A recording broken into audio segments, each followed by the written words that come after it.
I've seen horrific videos of entire villages being forced to go down in these shafts to collect this sharp rock that's mica, and a lot of them die in the caverns because they're in India and they're not well created. They're just a hole in the ground, and sometimes just. Hey beauties, thanks for tuning in and welcome to the one and only Clean Beauty Podcast. Did you know that in America, cosmetics are not regulated? Companies are free to add thousands of potentially harmful ingredients that personally cause me to have health problems. Hi, I'm the creator of Lash Binder and your host, Cassandra McClure. I've worked in the beauty industry worldwide for over 10 years as a wedding and celebrity makeup artist. Now, I'm on a mission to ban 1,500 ingredients by advocating for cleaner and greener cosmetics. Join me every Monday right here for a new episode on the Clean Beauty Revolution.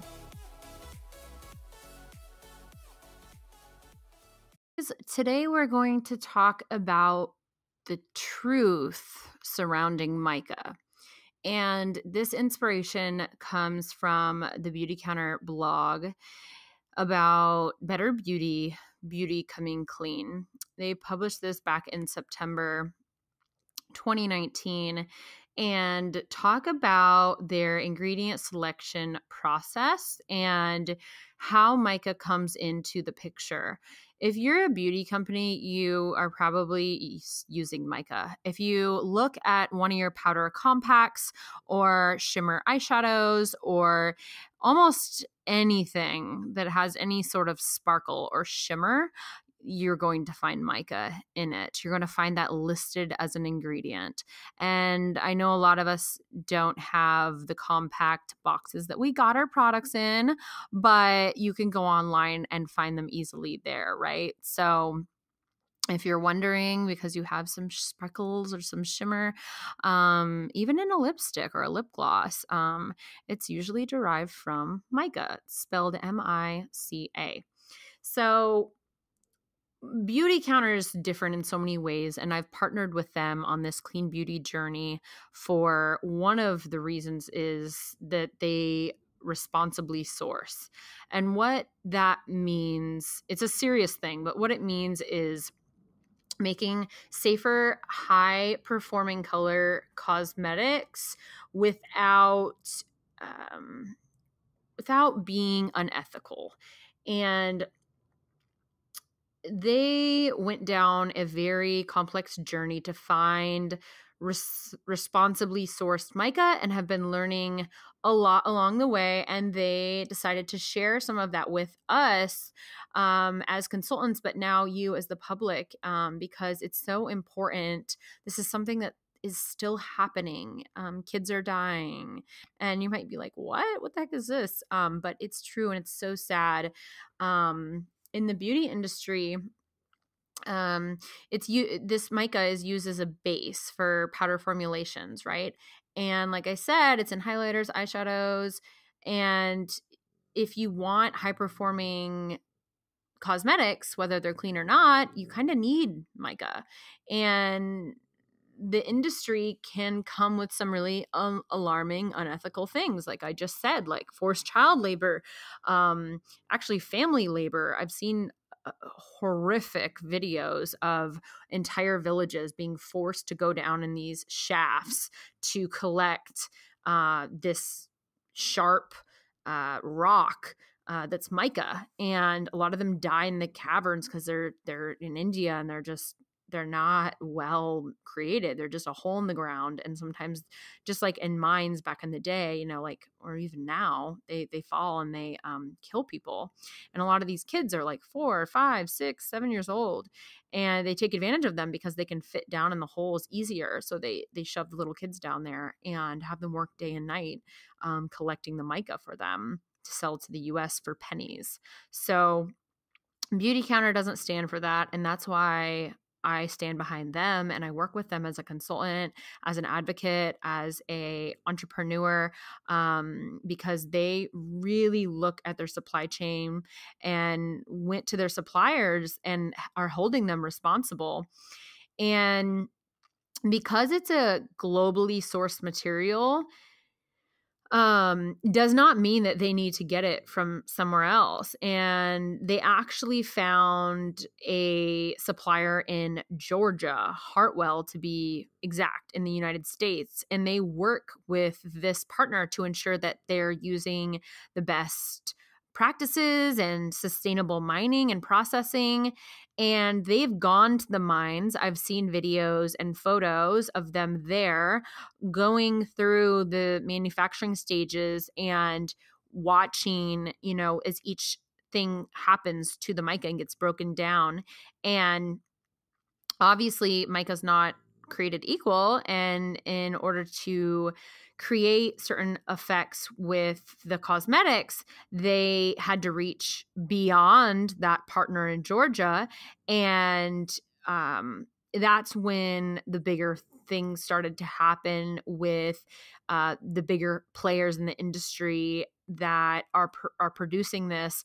And they sought out two partners to someone that actually won the Nobel Peace Prize. I don't know if I'm saying his name right. Kailash Satyarthi. He won it in 2014, and he was featured in a participant media documentary called The Price of Free. And you can go online and watch this for free on YouTube or wherever you want to watch it. The Price of Free.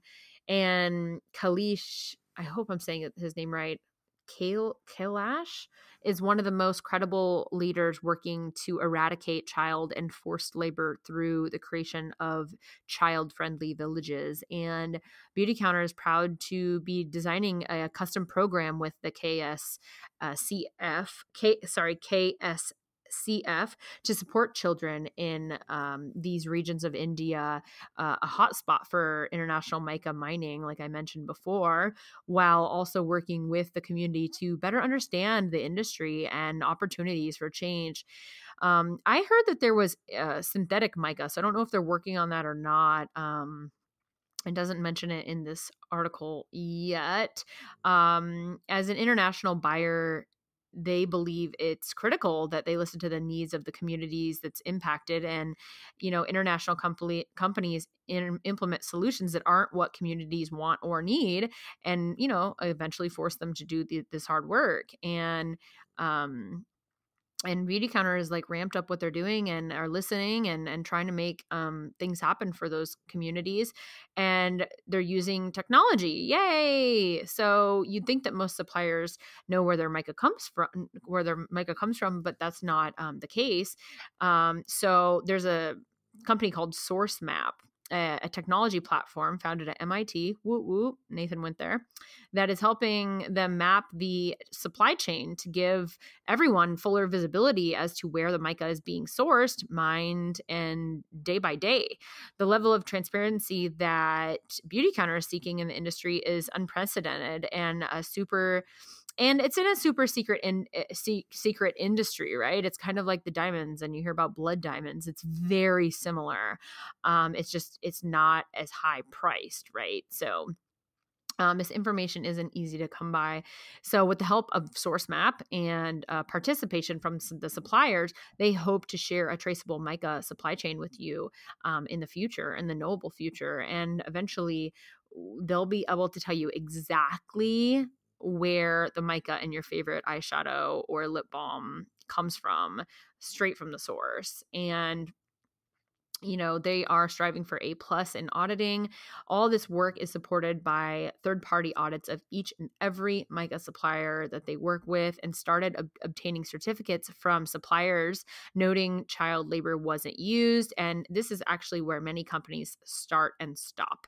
But understanding the issues in the industry, they wanted to learn more. So a certificate is only the first step in a complicated story where products come from, right? So in the past year, Beautycounter has audited 100% of their suppliers via phone and taken it a step further and enlisted the help of third-party auditing firm to personally get on a plane, get on a train, go on a ferry, and go around the world and be the first beauty brand to implement the responsible sourcing standards for on-the-ground audits of the mica supply chain.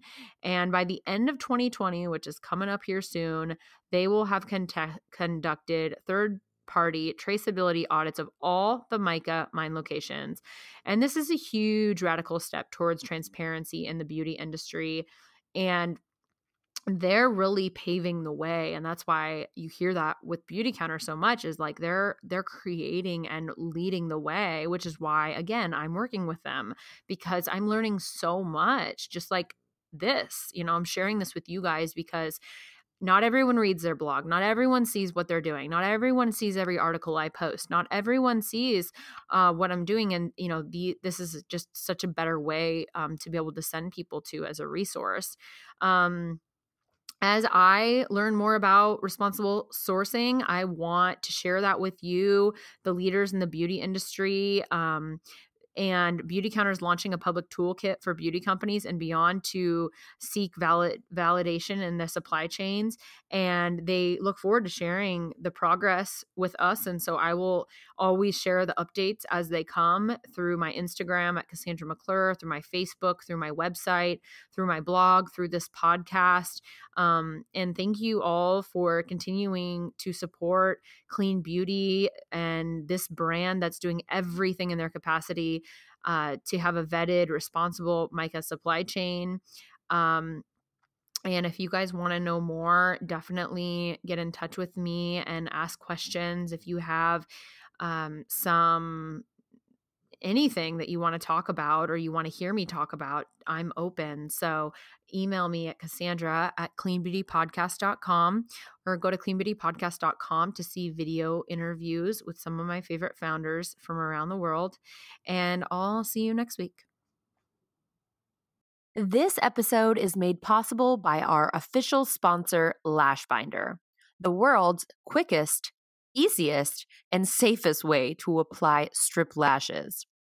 If you've ever tried applying lashes, you've used your fingers, which is unsanitary and difficult, a pair of tweezers, which is dangerous, or you've tried lash extensions, which can be expensive, damaging, and time-consuming. Lashbinder is a discreet applicator that'll have your lashes on securely in under a minute anywhere in the world. Get a lash starter kit today at lashbinder.com with the code CleanBeautyPodcast for 25% off. Happy lashing! Thanks for tuning in to this episode of the Clean Beauty Podcast. For information on my tour schedule, upcoming events, press announcements, joining my Clean Beauty team, or to book me to speak at your next event, head over to my website, CassandraMcClure.com.